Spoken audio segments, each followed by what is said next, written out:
तर जरांगेंच्या समर्थनार्थ सोलापूर बंदची हाक देण्यात आली। मराठा समाजानं कोंडी गावात कडकडीत बंद पाळलाय। गावात सकाळपासून सर्व दुकानं बंद आहेत, तर केवळ दूध आणि अत्यावश्यक सेवा सुरू आहेत। सोलापुरातले हे कोंडी गाव या ठिकाणी कडकडीत बंद पाळण्यात येतोय।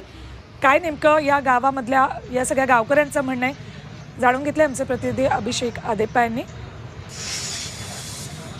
मराठा समाजाच्या आरक्षणाची अंमलबजावणी झाली पाहिजे यासाठी उत्तर सोलापूर तालुका बंदची हाक मराठा समाजाच्या वतीनं देण्यात आलेली आहे।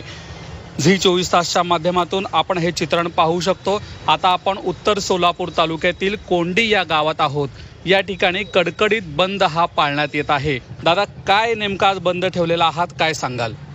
मराठा समाजाचे योद्धा मनोज जरांगे पाटील हे तिसऱ्यांदा उपोषणाला बसलेले आहेत आणि त्यांची तब्येतीचा विचार केला तर त्यांची तब्येत पूर्ण खालावलेली आहे।